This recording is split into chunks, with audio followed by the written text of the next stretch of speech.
협상이 얼마 안 남았지 않습니까? 이제 협상이 타결이 안 되면은 이제 8월 1일부터 한국에 수출하는 모든 상품에 대해서 25%의 관세가 떨어지게 되지 않습니까? 이제 사람들은 대부분 다 자기 중심적이기 때문에 뭐 25%가 뭐가 대단하냐 이렇게 볼 수가 있는데 진짜 기업이 죽는 일이거든요.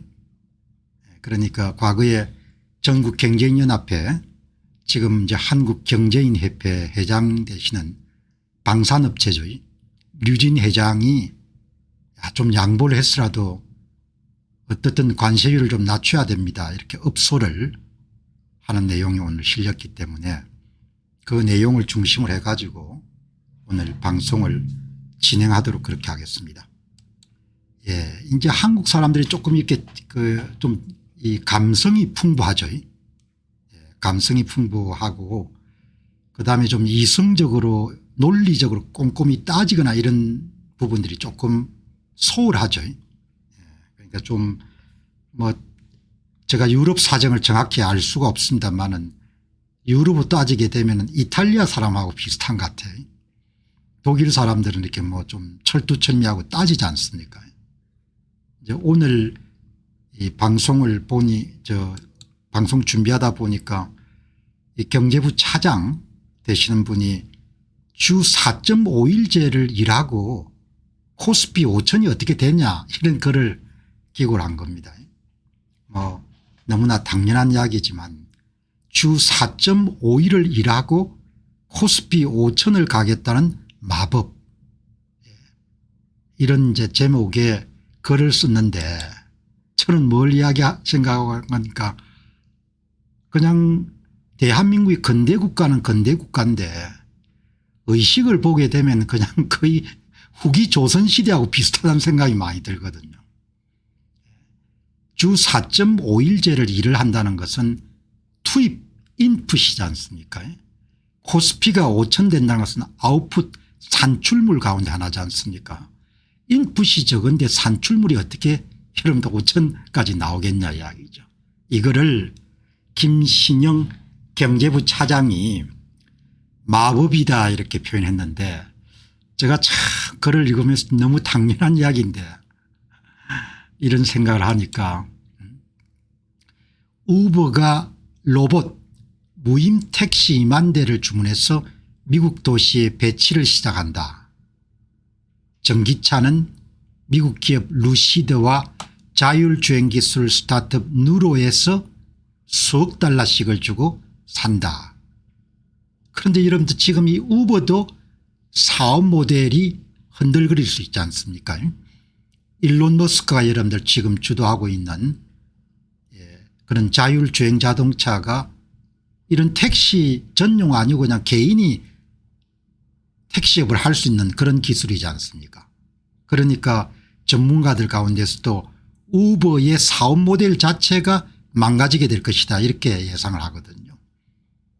한국은 택시기사들이 반대해서 2020년도에 타다 금지법을 만들어 가지고 우버 같은 공용 승차 공유는 원천적으로 불가능하게 됐는데 우버의 시장 가치가 SK하이닉스의 1.3배 수준이고 자율주행 자동차가 돌아다니는 미국이나 중국 동영상을 보면은 김신영 차장이 딴 세상 풍경 같다 이렇게 이야기하지 않습니까? 한국 사회가 참 열린 사회였는데 닫힌 사회로 바뀌어버린 거죠. 닫힌 사회로. 그러니 뭐 5천이 될 수 있는 물론 이제 제가 주식 전문가가 아니기 때문에 5천의 꿈을 갖고 계속 국내 주식에 투자하시는 분들도 계시겠죠. 뭐 그분들을 나분하거나 그렇게 할 수는 없죠. 미래는 가봐야 되니까. 내가 주식을 갖고 있으면 한국 주식은 팔겠다는 거죠. 5천까지 가겠다고 생각하는 사람들은 계속 갖고 있는 것이고 누가 옳은지는 세월이 흐른 다음에 판가름하니까 뭐 제가 거기에 대해서 뭐라고 이야기할 수 없는데 오늘 김신영 차장 이야기가 우버 한 대 여러분들 허가를 못 내줄 수 있나라고 주 4.5일제 여러분들 하면서 주가가 5천 올라간다는 그게 말이 되냐 이야기 그런 이야기를 하는 겁니다. 그래서 저는 야 의식은 후기 조선하고 똑같네. 다 근대 교육을 받았을 건데 근대 교육이라는 것은 과학적 사고지 않습니까? 투입 대비 산출, 인풋 대비 아웃풋, 원인 대비 결과 그거지 않습니까? 그 훈련이 뭐 별로 중요하지 않은 겁니다. 코스피 3000에 이어서 3200선을 빠르게 넘었고 조만간 최고점을 경신할 전망이다. 전 세계가 이런 유동성이 투입돼 가지고 지금 들썩들썩 하지 않습니까? 그러니까 참 사람들도 순진하다고 봅니다. 이사의 역할 재정립, 일반 주주의 권익 보호 등을 통해 그동안 한국 주식시장의 발목을 잡아온 코리아 디스카운트를 해소하겠다는 정부 방침에 투자자들이 호응한 결과다. 뭐 그렇게 생각할 수도 있습니다. 그런 사람들은 한국 주식 계속 사면 되는 것이고, 김신영 차장이 한 전문가를 만났더만 내 마음하고 똑같은 이야기를 하네요. 주가는 결국 혁신하는 기업이 끌어올립니다. 이익단체를 설득 못해서 우버 하나 못하게 막는 나라, 돈 잘 버는 기업을 단죄의 대상으로 보는 한국이 코스피가 5천 그 다음을 기대할 수 있겠습니까? 이렇게 이야기하는 겁니다. 그래도 세상에 옳은 소리를 하는 분이 계시니까 조금 위로가 되네요. 혁신할 수가 없으면 주가가 중장기적으로 유지가 될 수가 없지 않습니까? 뭐 제 지인 가운데 한 분이 한국 주식을 좀 많이 갖고 있는데 어떻게 했으면 좋겠냐, 그래서 제가 전제 조건을 깔았죠. 주가가 오를 수도 있다, 내릴 수도 있고, 그럼 뭐 내가 그런 능력을 갖고 있는 사람은 아니기 때문에.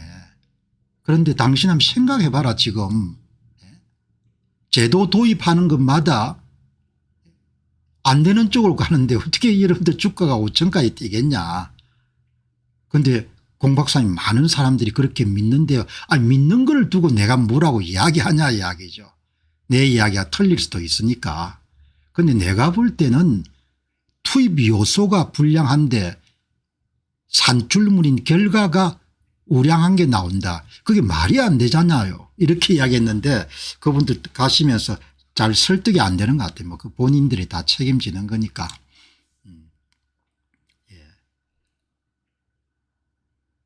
AI 등 테크 업계가 산업의 특성상 유연하게 근무시간제를 적용해 달라고 거듭 요청했음에도 불구하고 주 52시간 근무제는 근무시간을 주 4.5일제로 주 48시간 근무제를 더 줄이게 거꾸로 가고 있다. 입법에 이미 속도가 붙었다. 여당은 파업으로 인한 손해에 회사가 책임을 묻지 못하게 한 이른바 노란봉투법도 다음 달 통과시키겠다고 하고 있다. 이제 이걸 막을 수 있는 방법이 전혀 없지 않습니까? 그냥 여당 사람들이 결정하면 그게 법이 돼버리니까. 그러니까 잘 여러분이 보셔가지고 주식 갖고 있는 사람은 뭐 본인들이 알아서 판단하시면, 내가 거듭 말씀드리지만 제가 전문가가 아니니까. 법인세를 올리겠다는 신임 기획재정부 장관의 계획은 주주 권익 보호와 충돌한다. 뭐 이제 세금이 부족하니까 또 법인세를 올리려고 안 하겠습니까? 하나도 제가 볼 때는 기업 친화적인 게 안 나오는데 어떻게 여러분들 주가 5천이 되겠습니까? 대기업에 현재 부과하고 있는 법인세 20%를 30%로 인상하면 연평균 15조 원의 재원을 마련할 수 있다. 이렇게 나오니까. 그죠? 대만인 왕수봉 아주대 경영학과 교수는 대만 정시의 숨은 동력은 기업이 마음껏 사업할 수 있도록 길을 열어주고 기업과 원팀이 되어 함께 뛰고자 하는 정부의 노력이다. 대만은 우리하고 수준이 다르지 않습니까? 지난 1월 달에 대만 입법의원 총통선거하는 거 보셨지 않습니까? 대만은 민주주의에 관한 절대 강자인 겁니다. 그죠? 그런 이야기는 언급 안 하지 않습니까? 주가 5천까지 가기를 바랍니다. 그렇게 가기를 바라고, 그렇게 돼서 한국이 좋은 나라가 되기를 저도 뭐 간절하게 원하죠. 그러나 제가 논평을 하는 사람이기 때문에 그냥 정직해야 되지 않습니까? 제 자신이 정직해야 되고 오늘 이 귀한 시간을 이 방송에 투자하시는 분들을 위해서도 정직한 방송을 해야 되는 거죠. 5천까지 올라가기가 힘들 겁니다. 그거는 뭐 기적을 바라는 것이니까. 근대 국가라는 것은 개인의 발견, 과학적 사고, 법치주의 같은 걸로 구성되지 않습니까? 근대 국가. 오늘 방송 보시는 분들이 다 근대 국가 교육을 받은 거지 않습니까? 서당에서 주작 교육을 받은 사람들이 아니지 않습니까? 개인의 발견, 과학적 사고, 법치주의. 이 세 가지를 한번 보시기 바랍니다. 한국이 지금 어떻게 가고 있는지. 과학적 사고는 합리적 사고이고 쉽게 우리말로 하면은 뿌린 대로 거둔다는 것이고, 그걸 좀 유식하게 표현하게 되면은 투입 대비 산출, 원인 대비 결과 이거지 않습니까? 인풋 대비 아웃풋. 인풋이 여러분들 완전히 박살나는 쪽으로 가는데 아웃풋이 뭐죠? 주가가 5천이 되고 성장률이 여러분들 2% 3%로 뛰고, 그런 사고방식을 어떻게 하는 겁니까? 그걸 제가 만든 용어는 주술적 사고다 이렇게 부르는 거죠. 주술적 사고에 갇혀 가지고 뭐 사는 거를 제가 뭐라고 이렇게 뭐 자꾸 나무라기는 그런 거죠. 법치주의는 상권 분립과 공정한 투명한 선거를 통한 권력의 평화로운 이양을 기초로 한다.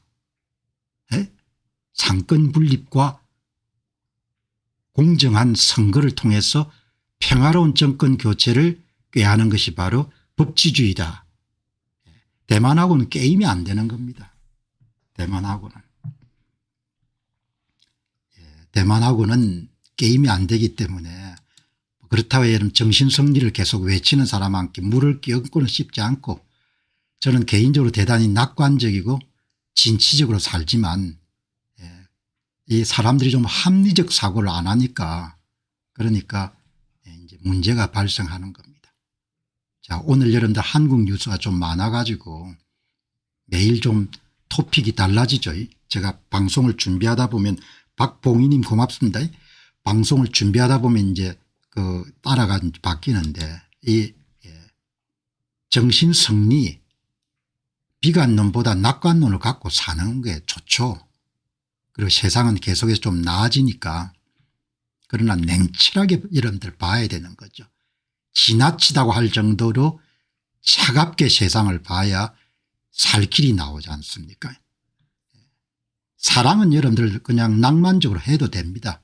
삶은 그렇게 살면 그냥 골로 가지 않습니까? 그냥 죽지 않습니까? 사는 거를. 정치를 낭만적으로 하면 그냥 죽지 않습니까? 우리가 지금 눈에 보지 않습니까? 세상살이를 그냥 연애하듯이 하면 그냥 가는 거죠. 골로. 자기만 가는 게 아니라 자식들도 고생하고, 마누라도 좀 고생시키고 그러는 거지 않습니까? 여기 보시기 바랍니다. 관세 협상 시한 임박, 미국에 명분 줄 필요가 있다. 미국은 명분이고 피는 게 필요 없는 겁니다. 뭐 조선일보가 독자들을 의식해야 되니까 미국에게 명분 줄 필요가 있다, 이런 이야기 자체가 필요 없는 겁니다. 아쉬우면 타결하고, 아쉽지 않으면 그냥 여러분들 25% 두드려 맞는 겁니다. 뭐 우리야 여러분들 미국 보고 혈맹이다 이렇게 이야기하지만, 그 사람들의 뭐 수백 개 나라 가운데 하나인 거죠. 뭐 오늘 사슬이 여러분들, 이때까지 협상을 매듭짓지 못하면 25%의 상호관세가 부여되어 우리 기업들에게 적지 않은 충격을 줄 수 있다. 이익을 남기는 기업들이 거의 없어질 겁니다. 대기업들도. 특히 이제 중견기업들, 중소기업들 타격이 엄청나게 크겠죠. 25%를 때려 맞으면. 그런데 20%를 때려 맞으나 25%를 때려 맞으나 뭐 거의 비슷비슷한 겁니다. 왜냐하면 경상이익을 10% 이상 남기는 기업들이 드물기 때문에. 국난급 여러분들 충격인 겁니다. 도널드 트럼프 행정부가 25%를 때리는 것이. 그 전에 한미 정상회담이 성사돼서 과세 문제와 주한미군 방위비 분담금 등 안보 현안을 일괄 타결하는 것이 최상의 시나리오다. 뭐 지금 10일 남았는데 어떻게 타결이 되겠습니까? 이달 초에 국가안보실장이 미국 국무장관을 만나 정상회담을 요청했지만 확답을 얻지 못했다. 그래서 안보실장이 10일 만에 다시 미국을 방문한 것도 관세 협상과 함께 한미 정상회담을 다시 조율하기 위해서다.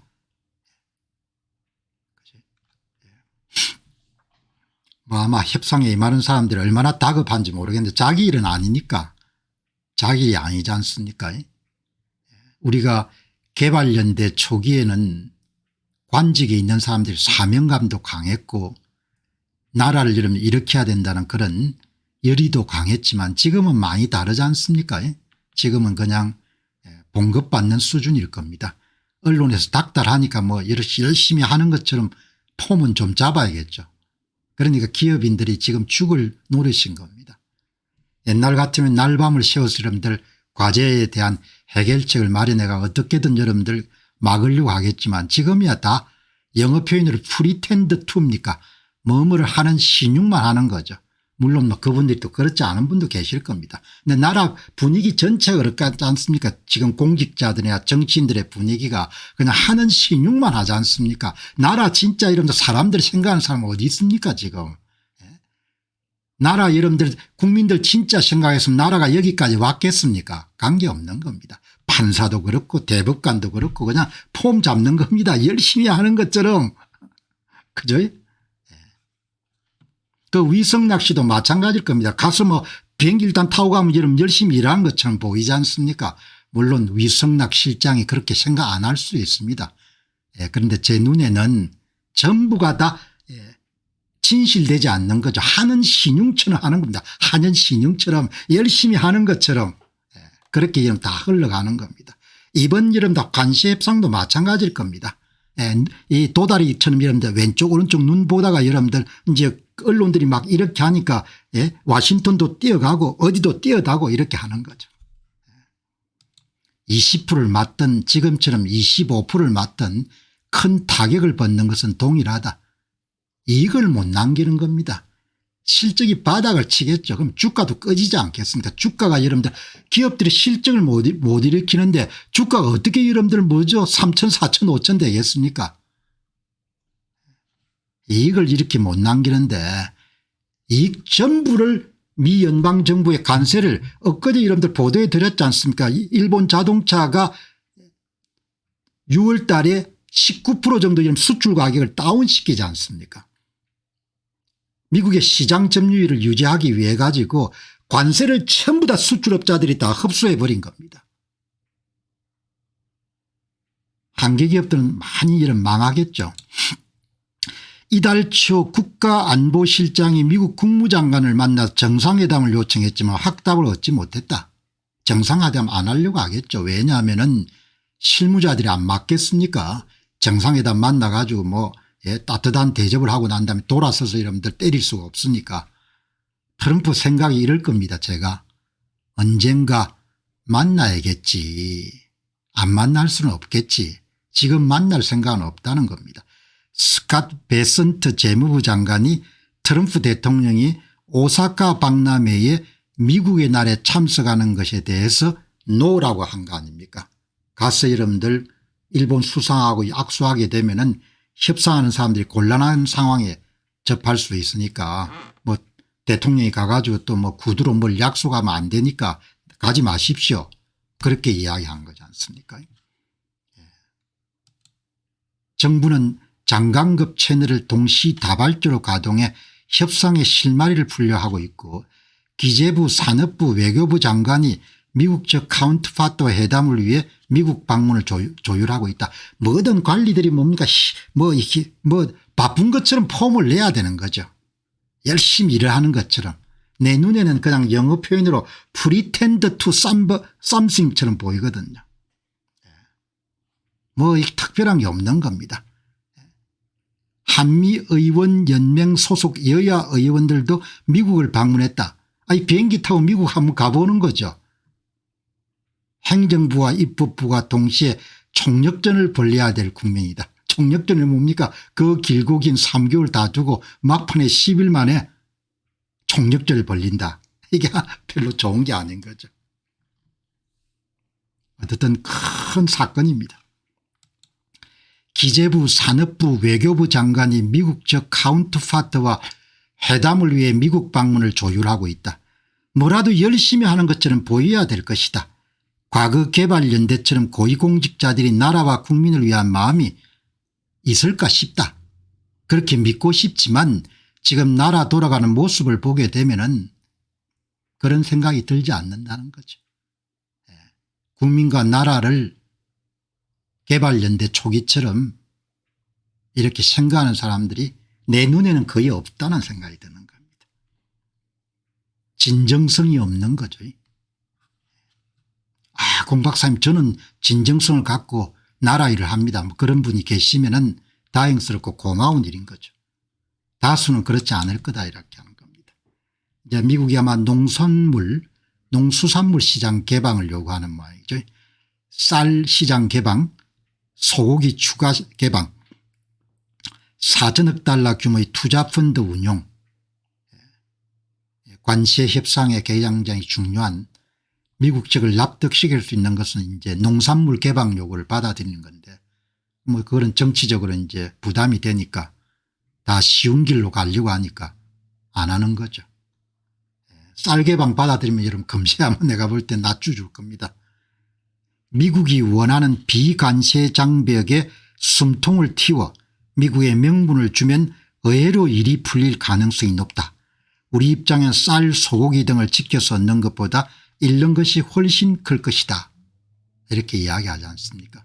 그러나 뭐 정치하는 사람들은 또 정치적 덕실이라는 부담 같은 걸 고려해야 되니까 쌀은 지켜야 되니까 안 되고 소고기는 지켜야 되니까 안 되고 사과도 지켜야 되니까 안 되고 과일은 우리 신토 부리니까 안 되고 그렇게 해서 왕창 관세를 두들겨 맞게 되면 아무리 발버둥을 치더라도 그 관세를 내고 공장을 가동할 수가 없다는 겁니다. 냉정한 사실이. 그 관세를 내고 이익을 남길 수 없다는 겁니다. 이익을. 그렇지만 아직 이런 데 그렇게 심각하게 왜냐하면 봉급이 다 나오니까 공직에 있는 사람들은 시간 가면은 따박따박 봉급이 나오니까 절실할 필요도 없고 서둘러야 될 필요도 없는 겁니다. 기업이 죽어나가든 그거야 뭐 본인들이 알아서 할 이야기고 이렇게 지금 돌아가는 겁니다.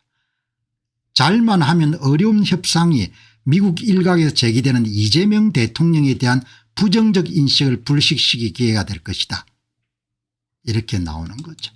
잘만 하면 어려운 협상이 미국 일각에서 제기되는 대통령에 대한 부정적인 인식을 불식시킬 기회가 될 수 있다.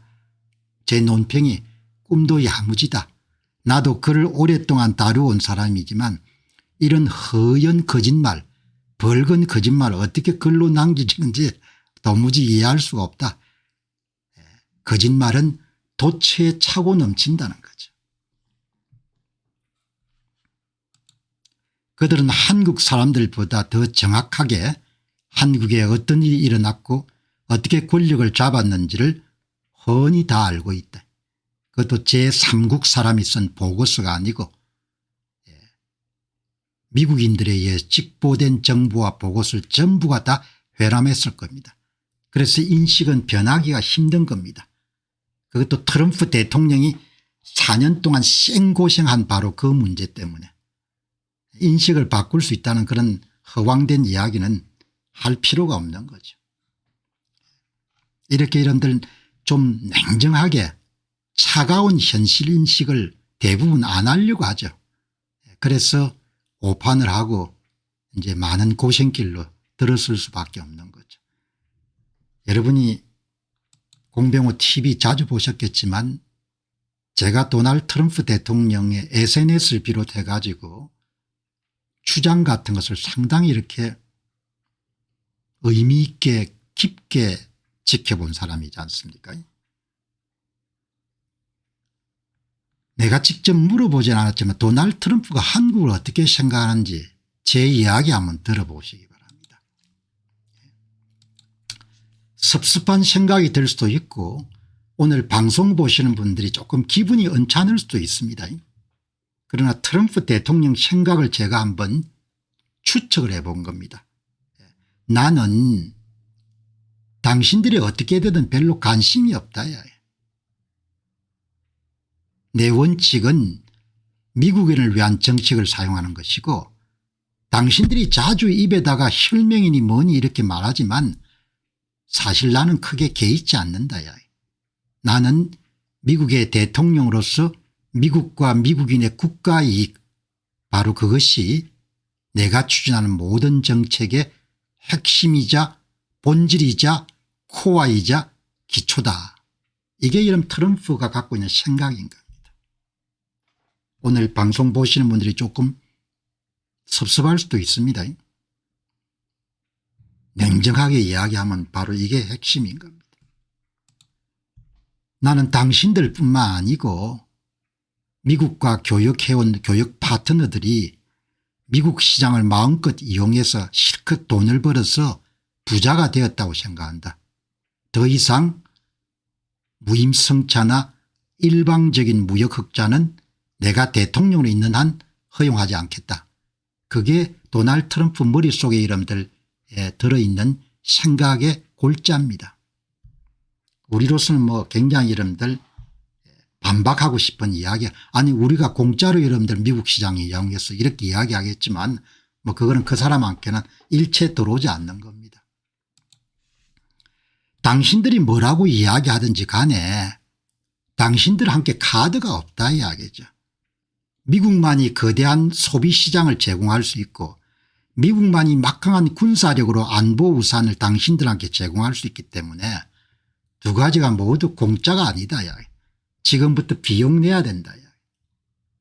비용 낼 수가 없으면 미국 시장에서 물건 팔 생각 하지 말라. 이게 도널드 트럼프가 갖고 있는 생각인 겁니다. 섭섭한 생각이 들 수가 있죠. 나는 그동안 당신들을 힐명이라고 생각했는데 당신들 어떻게 이렇게 거래적 관점으로 우리를 대할 수 있어. 뭐 그렇게 생각할 수가 있습니다. 그러나 이렇게 보는 겁니다. 제가 냉정하게 이야기하는 겁니다. 냉정하게 봐야 살 길이 나오니까 미국은 거대한 소비시장과 막강한 군사력 때문에 스스로 규칙을 제정할 수 있는 힘을 갖고 있다. 우리가 정한 규칙을 당신들은 따라야 되고 당신들이 나를 보고 제국이라고 부르든 부드러운 제국이라고 부르든 그런 거 별로 중요하지 않다. 진짜 중요한 것은 우리가 규칙을 제정할 수 있는 그런 힘을 갖고 있다는 것이다. 그렇게 이야기하는 겁니다. 기분 나빠가 여러분들 돌아버리는 분도 계시겠지만 이게 도널드 트럼프 생각인 겁니다. 제가 기분 나쁘게 할 의도로 이런 말씀을 드리는 게 아니고 워낙 이런 소음이 많은 세상이기 때문에 소음이 많다는 이야기는 보고 싶은 이야기만 떠들어대는 사회이기 때문에 제가 그냥 한번 정직한 이야기를 하는 겁니다.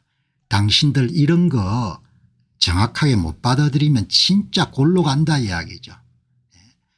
여기 이야기하지 않습니까? 이러면 죽습니다 이야기하지 않습니까? 죽습니다. 우리 다 죽습니다.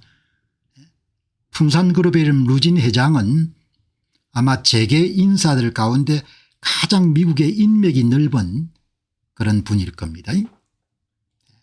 그리고 이제 방산업을 했기 때문에 미국하고도 굉장히 관계가 많고 가장 정직한 이야기 하지 않습니까? 우리 죽습니다 이렇게 25% 때리면은 제발 좀 해결해 주십시오.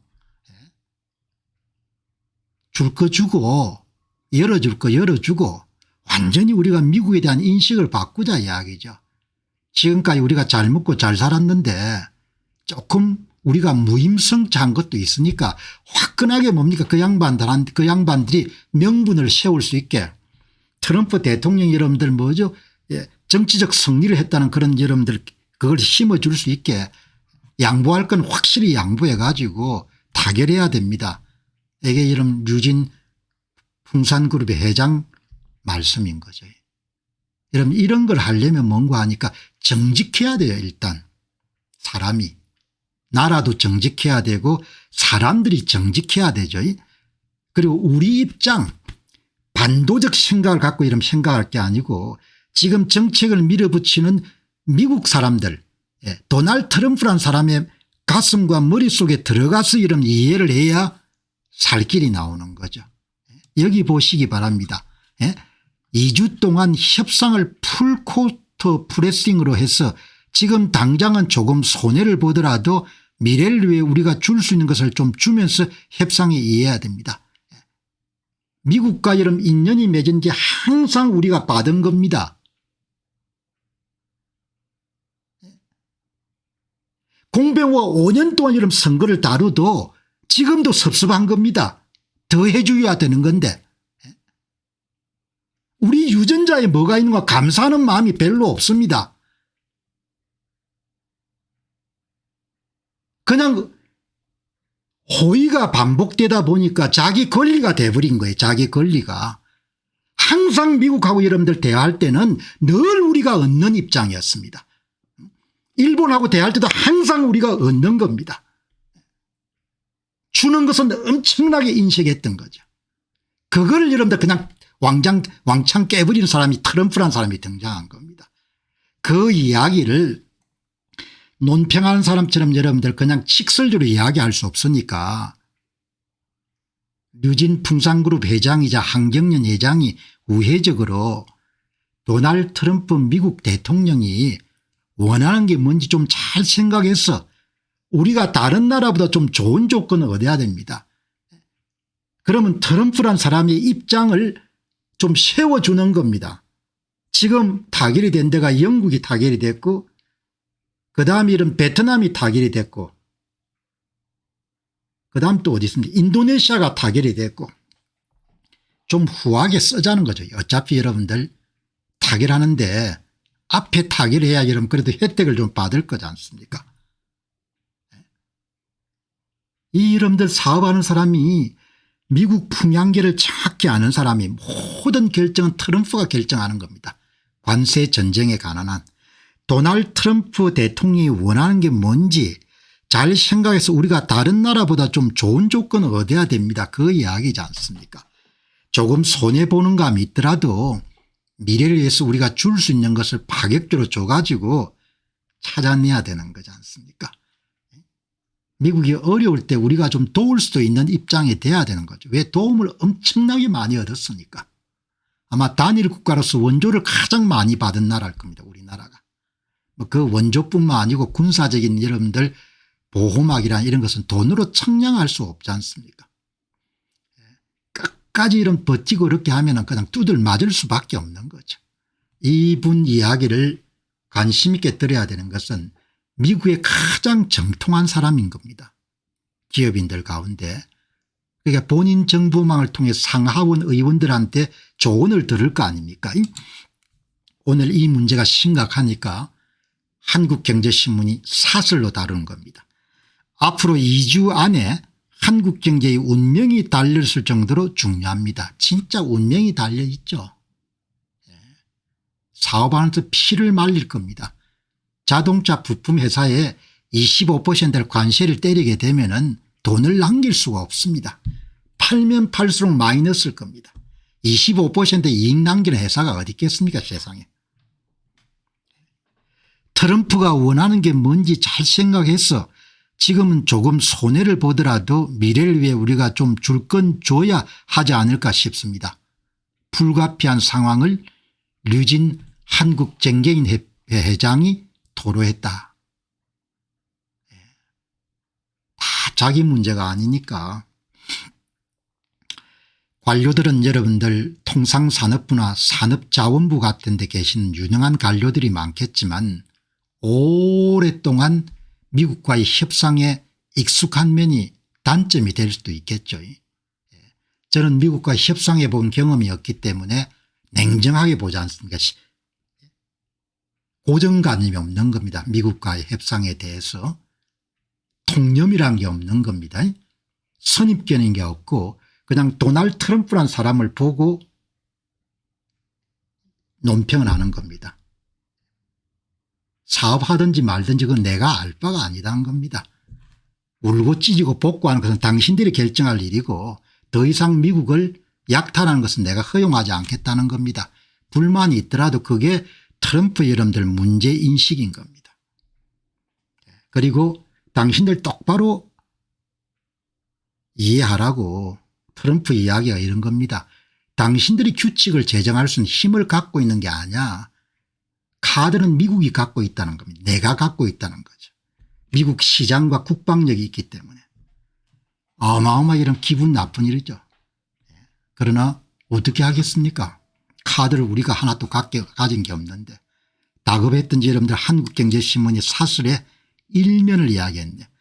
미국은 농산물 분야의 쌀 수입 쿼타 확대, 30개월령 이상 소고기 수입, 농산물 검역 기준 완화, 디지털 통상 분야에서 고정밀 지도 데이터 국외 반출 허용, 미국 플랫폼 기업 규제 금지 등 전반적인 양보를 요구하고 있다. 전체 수출의 약 19%를 차지하는 미국은 우리의 두 번째로 큰 수출 대상국이다. 여기 그대로 좀 솔직한 이야기가 나오네. 수출기업 92%가 관세율 15%를 감내하기 어려운 상황이다. 15%라도 이익을 못 남기는 겁니다. 한국은 건국 이래 무역과 관련해서 가장 큰 위기 상황에 지금 봉착한 겁니다. 25%를 뜯어맞고도 견딜 수 있는 기업은 삼성전자하고 SK하이닉스일 겁니다. 두 회사는 경상이익률이 20%를 넘기 때문에 자동차 회사를 포함해서 전부가 다 경상이익률이 25% 남길 수가 없는 겁니다.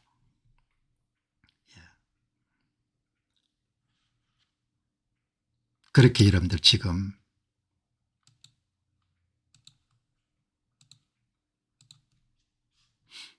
이렇게 나오는 거죠. 미국이 예고한 대로 25% 상호관세가 부과된다면 한국 경제는 치명타를 피할 수 없다. 전체 수출의 약 19% 차지하는 미국은 우리의 두 번째 큰 수출 대상국인데 15%를 맞아도 기업의 92%가 이익을 못 남긴다는 겁니다. 미국은 전 세계 국가를 상대로 관세 협상을 벌이는 만큼 일단 한 번 관세율이 정해지게 되면 상당 기간 바꾸기가 어려울 것이다. 정확하게 여러분들 정직하게 지적하네요. 정부는 모든 역량을 동원해 최악의 시나리오를 막고 국익을 최대화하는 데 총력을 기울여야 될 것이다. 그렇게 하려면 정직해야 됩니다. 정직해야. 정직해야 되고 사심을 내려놓고 국가와 국민을 먼저 생각하는 그런 마음을 가진 사람들이 있어야 이 문제를 해결하겠죠.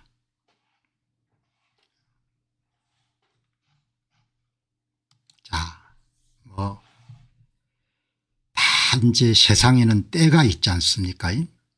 나가야 될 때가 있고 들어가야 될 때가 있고 다 때가 있는 겁니다. 때를 놓치게 되면 배움도 여러분들 배울 수가 없고 이제 이게 다 자기 문제로 돌아오는 겁니다. 오늘 방송 보시는 분들은 자기는 예외가 아닐 거라고 그렇게 생각하겠지만 어떤 나라에 사는 것은 정치라는 것이 그 양반의 물하고 공기하고 비슷하기 때문에 순서가 차이가 날 뿐이고 다 때가 자기의 선택에 대해서 개인적 선택이든 집단적 선택이든 간에 그 선택에 대해서 비용을 다 치르게 되는 거죠. 자기 문제가 되는 겁니다. 그런데 사람들은 다 완전히 자기 문제로 돌아오기 전까지는 그걸 받아들이려고 안 하죠. 다른 사람 일이다 이렇게 받아들이는 겁니다. 이제 한국 교회가 교회 언론회를 통해 가지고 이번에 이제 극동방송에 김장한 목사 이사장 뿐만 아니고 그다음에 여의도 순복음교회 이영훈 목사 그 사람들에 대한 그런 특히 이영훈 목사 같은 경우는 자택도 이런 가택 수사를 하고 그런 내용을 어제 전해드렸지 않습니까? 해병특검의 교회와 목사 기독교계 방송에 대한 압수수색은 최소한의 예의도 지키지 못한 것이다. 한국교회 언론회가 이렇게 성명서를 밝혔네.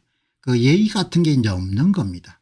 너희들이 예의고 힘은 우리가 갖고 있으니까 너희들이 뭐 예의를 하든지 뭐 그렇게 이야기한 것은 너희들 마음인데 우리는 힘을 갖고 있으니까 우리가 힘을 행사하는 거다. 특검은 목사를 참고인이라면서 마치 피의자처럼 변호인 조력도 받지 못하는 상황에 수색을 자행했고 이것은 명백하게 교회를 탄압하는 것이고 특검은 무소불위인가 그건 뭐 관계없는 겁니다. 그 사람들 앞에서는. 교회 뭐 탄압하면 어때 교회가 뭐 뺄 거냐 이렇게 생각하겠죠. 신앙인들한테는 교회는 하나님이 여러분들 거하는 곳이다 이렇게 생각하겠지만 그 사람들 무슨 말이야. 실정법에 따라서 그냥 우리가 그냥 밀어붙이는 거지. 이렇게 자기 문제로 다 돌아오는 겁니다. 침묵했고 다들 외면했기 때문에 김장한 극동방송 이사장과 이영훈 여의도 순복음교회 담임 목사의 자택과 극동방송 여의도 순복음교회 등 10여 곳을 압수수색했다. 어제 제 방송에서 앞으로 더 험한 일이 일상적으로 일어날 거다 이렇게 이야기했지 않습니까? 이런 분들은 자기 문제가 될 줄 몰랐을 겁니다. 세계로교회 손현부 목사가 압수수색을 당하고 은평에 여러분들 좋은 교회 가는데 거기에가 여러분들 압수수색을 당하고 이렇게 하더라도 뭐 기독교 교계가 다 이름 침묵한 거죠. 뭐 나대더만은 당했네 이렇게 생각하겠죠. 세계로 교회 이게 여러분 5월 17일입니다. 다 여러분들 그냥 외면했던 겁니다. 여기 보면은 운정참존교회 고병찬 목사 세계로 교회 운정참존교회 목사 압수수색 헌법과 종교자유에 대한 중대 도전 뭐 이렇게 나오더라도 기독교 교계가 대부분 입을 다물었지 않습니까? 그냥 그 사람들이 일이다 이렇게 생각한 거죠. 생각했기 때문에 다 여러분들 뿌린 대로 거두는 겁니다. 뭐 옳은 일이든 옳지 않든 간에 개인이 선택하든 집단적 선택을 하든 간에 거기에 대한 비용을 지불하지 않고는 넘어갈 수가 없는 거죠. 자, 오늘 이렇게 보시기 바랍니다. 보시면은 국정원이 대북방송 전면 중단 50년 만에 중단한 겁니다. 북한 영화는 누구나 보게 제한을 푼다. 50년 만에 국정원이 라디오 방송을 운영하는 처음 알았네요. 국정원이 라디오 방송이 50년 만에 이제 중단이 된 겁니다. 라디오 전파 등을 통해 이루어지는 국정원의 대북방송은 지난 50여 년간 변함없이 운영돼 왔는데 이번에 돌연 중단된 것이다. 이 김상한 씨는 대법관을 지냈고 그다음에 대법원 행정처장을 지낸 거죠. 보훈 인사 논란에 의식하고 경계하겠다. 이렇게 여러분들 나라가 바뀐 겁니다. 나라가 바뀐 것을 지금도 그렇게 이렇게 받아들일 수 없는 분들이 계신데 뭐 그거는 자유입니다. 그런데 논평하는 사람 입장에서 보면 나라가 바뀐 겁니다. 건국 77년 만에 나라의 체제가 바뀐 겁니다. 지배계급이 바뀐 겁니다. 권력을 쥔 지배계급이. 그거를 지금도 받아들일 수 없는 분들이 계시기 때문에 제가 그냥 이야기하는 겁니다. 이제 그냥 본인들이 계획한 대로 전부 다 할 수가 있는 겁니다. 그리고 본인들한테 협조한 사람들이 대부분 다 공직에 요직에 이렇게 배치가 되는 거죠. 그러니까 이게 다 여러분들 이런 게 다 제 눈에는 다 하나로 연결돼서 나라가 바뀐 겁니다. 77년 만에 바뀐 거죠. 체제가 완전히 바뀌어 가지고 그러니까 대한민국 국호는 유지하고 있지만 내용물은 지배계급은 다 바뀐 거죠. 그러니 뭐 지금 이제 와가지고 오늘 조선일보 일면 톱 기사입니다. 군인 공직자는 명령을 따랐을 뿐이고 탄압은 나 하나로 족하다. 뭐 이런 거 소용없는 겁니다. 그냥 권력을 잡은 사람들이 결정하면은 10년도 때릴 수 있고 20년도 때릴 수 있는 겁니다. 그죠? 그다음 갑질한 뭐 이 국회의원이 지금 아마 강모 신웅가 하는 양반이 모양인데 갑질 장관을 임명하든 안 하든 그거는 다 본인들이 알아서 결정하는 겁니다. 그게 전부가 다 바뀌었기 때문에 뭐 지금 와가지고 어떻게 해볼 도리가 없는 겁니다. 그러니까 뭐 죄가 있건 없건 간에 관계없이 죄도 만들 수가 있고 만든 죄를 때릴 수가 있으니까 이렇게 여러분들 그 시간을 놓치면은 이런 게 다 이렇게 되는 겁니다. 시간과 때를 놓치게 되면은. 그래서 세상 만사에는 때가 있고 나아가야 될 때가 있고 그다음에 물러날 때가 있는 겁니다. 지금 와서 악박 여러분들 뭐 떠드는 것을 하지 말라 이렇게는 이야기를 제가 하고 싶지 않고 개인이 다 판단이니까. AI 교과서 아마 교과서 업체들이 수천억을 투자한 모양입니다. 원래 저는 뭐 내키지 않았던 그런 프로젝트인데 그걸 이제 아마 이번 정부가 들어와 가지고 다 뒤집어 엎은 모양이죠. 그래 가지고 아마 업체들이 돈을 굉장히 많이 투자한 모양인데 그게 이제 무상이 된 겁니다. 뭐 본인들이 다 알아서 하는 거니까. 이게 전부 다 이런 게 여기 보시게 되면은 갑질 장관 강선우 씨네요. 갑질 장관 임명. 뭐 내가 임명하는데 너희들이 무슨 이야기 할 거냐 이건 거죠. 내가 임명하는데 아니 내가 결정해서 임명하는데 뭐 너희들이 어떻게 할 거냐. 이게 다 같은 겁니다. 아니 내가 알아서 하는데 아니 뭐 열심히 여러분들 이번 정부에 그걸 했으니까 보훈인사로 저희 대법관을 또 헌법재판소 소장을 시켜주는 거니까 교회를 뭐 여러분들 압수수색을 하고 그다음에 뭐 김장한 목사 이런 경우를 압수수색하는 거 이런 게 다 하나로 이렇게 통하는 거죠. 하나 통하기 때문에 이제 막을 수가 없는 겁니다. 1948년도에 5월에 이스라엘이 건국하고 1948년도 8월에 대한민국이 건국을 했죠. 그래서 이제 지금 77년째입니다. 대한민국은 사실상 체제가 바뀐 겁니다. 체제가. 저는 그렇게 보는 거죠. 체제가 바뀐 것이고 그리고 2014년도에 사전투표 제도가 도입된 지 딱 10년 만에 체제가 바뀌는 겁니다. 대다수 사람들은 별로 생각이 없죠.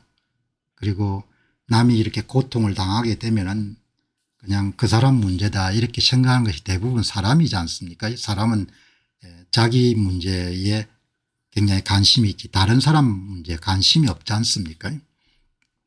그리고 이렇게 바뀐 체제는 오래오래 갈 겁니다. 아주 오래 가겠죠. 뭐 미래는 누구도 예단할 수가 없지만 어쩌면 바꾸기가 아주 어려울 겁니다. 그러니까 한국의 주류 세력들이 완전히 바뀐 겁니다. 주류 세력들이. 그리고 세계사에서 그 유래를 찾아볼 수 없을 정도로 체제가 이제 다시 원위치 않은 것은 어려운 제도적으로 완전히 그냥 갇힌 거지 않습니까? 그렇기 때문에 사실상 많이 어려워지는 거죠. 그리고 이제 앞이 안 보이기 때문에 저항하는 사람들은 굉장히 소수에 지나지 않을 것이고 많은 사람들이 이제 순응하겠죠. 사실 제가 뭐 늘 걱정하지 않습니까? 실질적으로 한국이 독립국가를 유지할 수 있을지 굉장히 걱정이 많이 된다는 이야기를 그냥 농담이 아니고 제가 농담하는 사람 아니지 않습니까? 중국의 영향력이 엄청나게 커지겠죠. 그리고 이제 뭐 법을 통해서 무슨 구제를 받거나 이런 게 쉽지가 않죠. 죄를 만들 수가 있으니까. 상권 분립 사회가 이제 종말을 고한 겁니다. 그리고 이제 실질적으로 한 당이 상권을 대부분 다 장악하는 그런 형태가 됐기 때문에 계급이 형성된 거죠. 그러니까 사람들은 또 자기 이익에 민감하기 때문에 계급이 형성되고 나면 다 그쪽으로 줄을 서겠죠.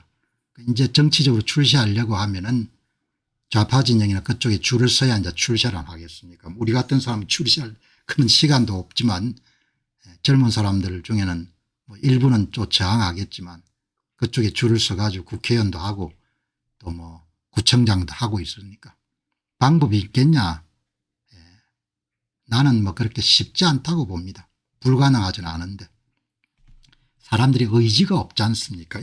의지가 없기 때문에 사람들이 일단 의지가 있고 그다음에 그런 의지를 가진 사람들이 대부분 나이 든 세대들이죠.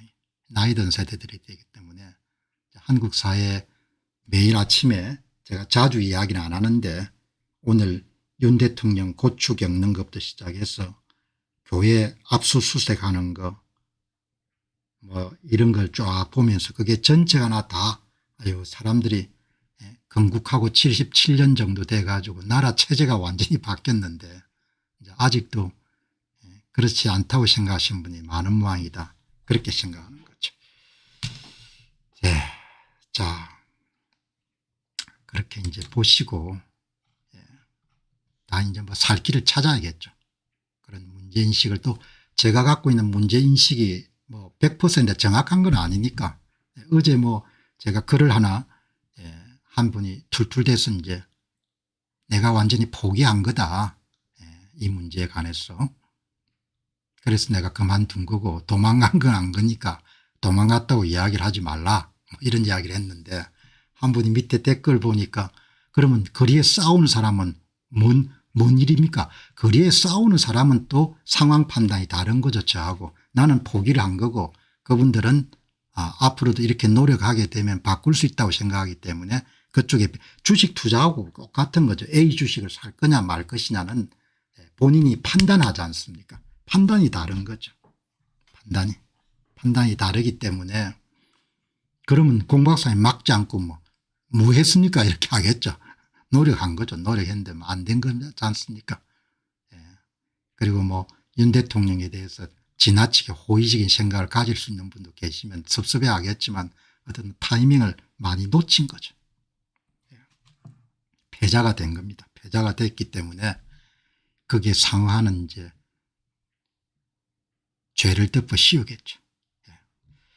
자 이렇게 여러분들 정리하고 이제 뭐 그러니까 이제 뭐 세금 오르는 건 피할 수가 없는 겁니다. 그냥 정해진 길로 돌진하는 거죠.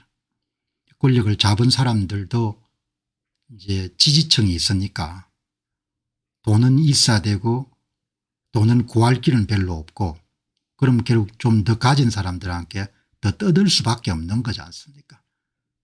어떤 분이 우리 동네가 좀 잘 사는 데인데 사람들이 앞으로 어떻게 될지 궁금해한다고 그렇게 말씀을 하시기에 뭐 이런 거지 않습니까? 정해진 길로 그냥 가는 거지 않습니까? 정해진 길로. 그러니까 이거는 뭐 이게 점을 보는 것이 아니고 그냥 예상을 그대로 다 할 수 있는 거죠. 벌써 이제 기업에 정시하는 거 부자 정시 이미 이제 부담들이 크지 않습니까 기업이나. 그러나 뭐 돈을 어디 뗄 수 있는 데가 없으니까 이재명 정부의 조세 정책의 윤곽이 드러나고 있습니다. 배당 소득 분리 과세 등 일부 감세가 있지만 전반적으로 기업과 부자에 대한 비교적 큰 폭의 정세가 이루어질 전망입니다. 아주 명확하죠. 부자 정세하고 숫자가 기업하고 부자는 적으니까 이 사람들이 여러분들 뭐 대부분의 소득을 다 만들어내지만 정치하는 사람들은 그런 게 이제 뭐 별로 고려 대상이 안 되니까 일단 숫자가 적은 사람을 때려야 저항이 적은 겁니다. 그래서 계속 자원을 낭비하는 겁니다. 자원을 더 뜯어내는 거죠. 계속. 그런데 이제 정치인들이 오판하거나 이런 게 뜯어내면은 뜯어내는 대상이 가만히 있을 거라고 보는 겁니다. 그게 고정된 게 아니고 움직이는데 그 사람들이 계속 여러분 뭡니까 바깥으로 나가거나 생산적 활동을 줄이겠죠. 그럼 다시 또 이런들 세금을 때릴 수 있는 세원 자체가 줄어드는 겁니다. 그렇게 악순환이 계속 일어나는 거죠. 그 사람들이 어떻게 반응할지에 대한 별로 관심이 없는 겁니다. 엊그제 월스트리트저널의 일면 톱 기사를 가지고 말씀을 드렸지 않습니까?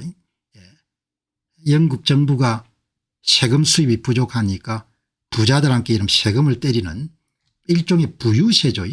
부유세를 때리니까 7만 한 6천 명 정도가 여러분들 움직이는 거 런던이나 이런 걸 떠나는 세금이 워낙 높으니까 떠나는 그런 뉴스를 여러분 제가 소개해 드린 거지 않습니까? 부자 정신은 현재 두 가지 경로로 추진되고 있는데 정권 시장에서 양도소득세 과세 대상인 대주주를 확대하는 게 첫 번째.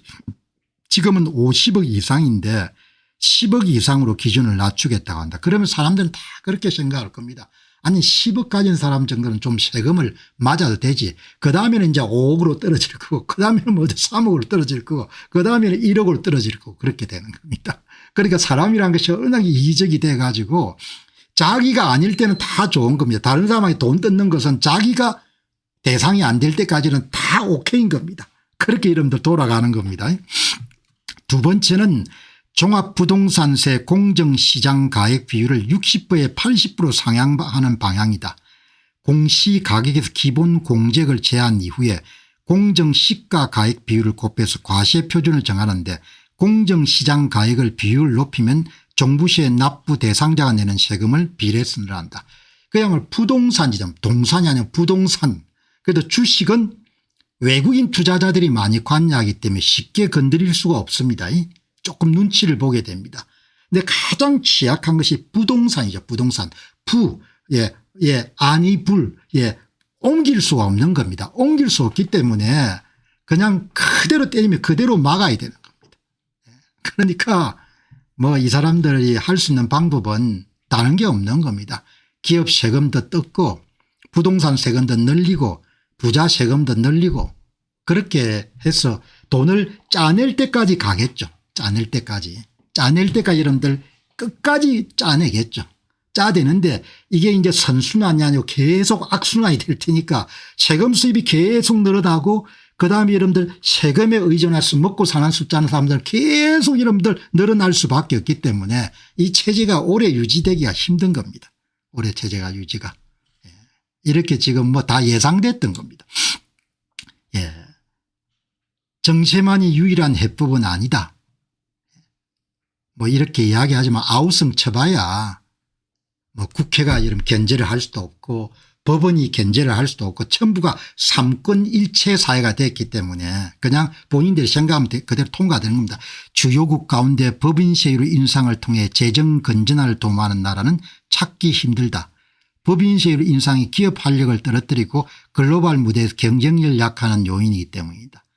트럼프 행정부가 현재 21%의 법인세율을 15% 낮추라는 것도 이 때문이다. 그러나 뭐 사업 정치하는 사람들이 갖고 있는 생각은 별로 관심이 없는 겁니다. 아니 기업이 죽으면 뭐 죽는 거지 뭐 이렇게 생각하는 겁니다. 그러니까 그냥 때려가지고 죽어버리면은 뭐 죽는 거지 뭐 어떻게 되는 겁니까? 이렇게 여러분들 지금 썸썸이를 줄일 생각은 일치 안 하는 겁니다. 썸썸이를. 아마 국책 사업을 계속 일으켜야 되니까 더 여러분들 세금 수입이 더 필요하겠죠. 그래서 이제 그냥 정해진 길로 가는 겁니다.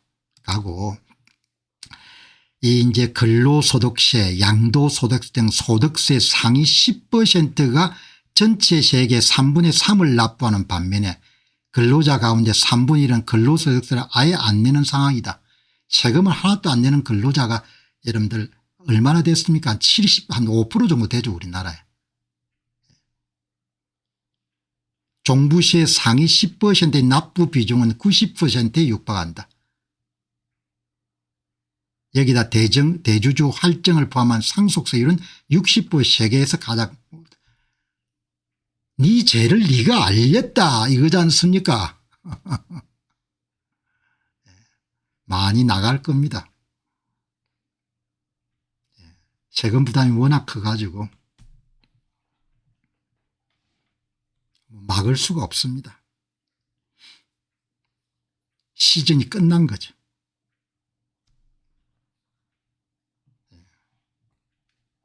그래서 참 뭐 저로서도 논평하는 사람 입장에서 한국 문제를 잘 언급 안 하려고 하는 거가 마음이 무거운 겁니다.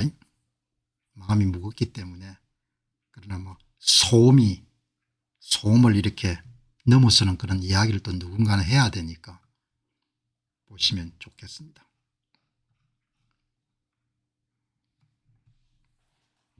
누가 한국에 대사로 오면 나아지지 참 아니란 생각이네요.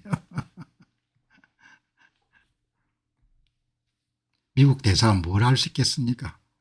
자기 나라 사람들 해결할 수 없는 문제라.